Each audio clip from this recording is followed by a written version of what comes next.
اعوذ باللہ من الشیطان الرجیم بسم اللہ الرحمن الرحیم ومن یہاجر فی سبیل اللہ یجد فی الارض مراغما کثیرا وسعہ ومن یخرج من بیتہ مہاجرا الی اللہ ورسولہ ثم یدرکہ الموت فقد وقع اجرہ علی اللہ وکان اللہ غفورا رحیما۔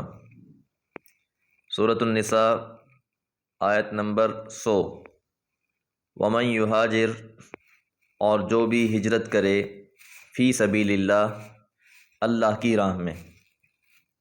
یاد رہے کہ ہر ایک نقل مکانی ہجرت نہیں ہوتی، بلکہ ہجرت یہ ہے کہ ایک مسلمان ایک ایسے علاقے، ایسے مقام کو جہاں اس کے لیے اپنے دین اور ایمان پر قائم رہنا جان جوکھوں کا کام بن گیا ہو، ایسے علاقے کو چھوڑ کر ایک ایسے مقام کو منتقل ہو جانا جہاں اسے توقع ہو کہ وہ اپنے ایمان کی حفاظت کر سکے گا، یہ ہجرت ہوتی ہے۔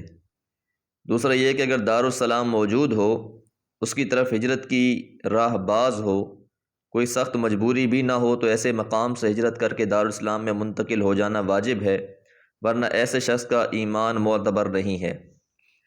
اور تیسری بات یہ ہے کہ ہجرت کے معاملے میں ہر عذر نہیں ہے۔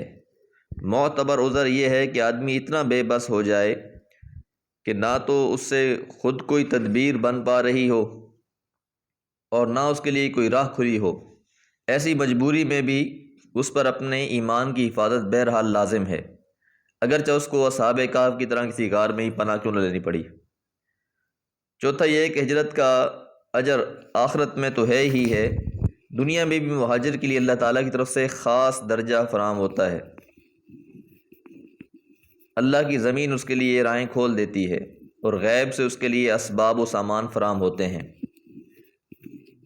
اور پانچواں یہ کہ اس راہ میں پہلا قدم ہی منزل کی حیثیت رکھتا ہے۔ نیت خالص اور ارادہ راسخ ہو تو گھر سے نکلتے ہی مہاجر کو موت آ جائے تو اللہ تعالیٰ اس کا اجر اس پر لازم کر دیتا ہے۔ اس لیے فرمایا من یہاجر، جو بھی ہجرت کرے گا، فی سبیل اللہ، اللہ کی راہ میں، یجد فی الارض، وہ پائے گا زمین میں، مراغم کہتے ہیں جگہ کو، جائے قیام کو، ایسی جگہ جہاں پناہ لی جائے، تو ہجرت کر کے نکلنے کے بعد حاصل ہونے والی جائے کو جائے مراغم کہا گیا ہے۔ اور اس لیے فرمایا کہ تمام دشمنوں کی ناک کو خاک آلودہ کر دیتی ہے۔ اور اس آیت میں اگرچہ ان لوگوں کو مدینہ کی طرف ہجرت کرنے کی ترغیب دی گئی ہے جو مکہ اور دوسرے مقامات پر دارالکفر میں زندگی بسر کر رہے تھے اور ہجرت نہیں کر رہے تھے، لیکن یہ آیت عام ہے اور متعدد احادیث میں ہجرت کی ترغیب بھی دی گئی ہے۔ مراغمن، جائے پناہ، کثیرن، بہت زیادہ، وسعتن، اور وسعت پائے گا۔ ومن یخرج، اور جو شخص نکل پڑا، من بیتہ، اپنے گھر سے، مہاجرن، ہجرت کرتے ہوئے، الی اللہ، اللہ کے لیے، ورسولہ، اور اس کے رسول کے لیے۔ تو ہجرت میں اخلاص نیت ضروری ہے، اس لیے اللہ کے رسول نے فرمایا انما الاعمال بالنیات، اعمال کا انحصار نیتوں پر ہے۔ فمن کانت ہجرتہ الی اللہ ورسولہ، جس نے ہجرت کی اللہ اور اس کے رسول کے لیے، فہجرتہ الی اللہ ورسولہ، تو اس کی ہجرت اللہ اور اس کے رسول کے لیے ہی ہے، یعنی اس کو اجر ملے گا، اس پر اس کے لیے ثواب ہے۔ ومن کانت ہجرتہ لدنیا یصیبھا، لیکن کوئی شخص دنیا کو حاصل کرنے کے لیے ہجرت کرتا ہے تو پھر آپ نے فرمایا فہجرتہ الی ما ہاجر الیہ، تو اس کی ہجرت اسی کے لیے ہے جس چیز کے لیے یا جس مقصد کے لیے اس نے کی، اس کو ثواب اس میں نہیں ملے گا۔ اور ہجرت کے معنی دارالحرب سے دارالاسلام کی طرف منتقل ہونا ہے۔ رسول اللہ صلی اللہ علیہ وسلم کی زندگی میں بھی یہ فرض تھی اور آپ کی فرضیت تا قیامت باقی رہے گی۔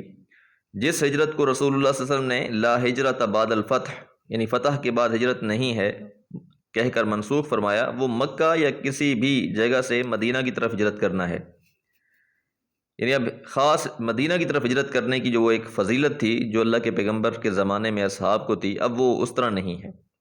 اسی طرح کسی ایسی آبادی میں اگر انسان رہ رہا ہے، امام مالک رحمہ اللہ بھی یہ فرماتے ہیں کہ جہاں ایمان کا خطرہ ہے یا اہل ایمان کو تحفظ حاصل نہیں ہے، تو ایسے علاقے کو بھی چھوڑ جانا ہجرت ہی کہلائے گا۔ اب اس کیفیت میں جب وہ نکلا ہے اللہ کی راہ میں، ثم یدرکہ الموت، اور اسے موت آ لیتی ہے، اسے موت آ پہنچتی ہے، فقد، پس تحقیق، وقع اجرہ، واقع ہو گیا اس کا ثواب، اس کا اجر، علی اللہ، اللہ پر۔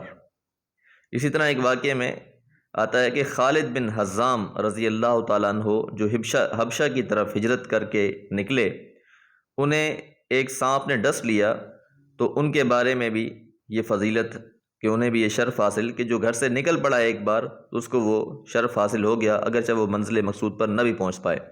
وَكَانَ اللَّهُ غَفُورًا رَحِيمًا، اور یقیناً اللہ تعالیٰ ہمیشہ سے ہی درگزر کرنے والے اور رحم کرنے والے ہیں۔ وَمَا عَلَيَّ إِلَّا الْبَلَاغُ۔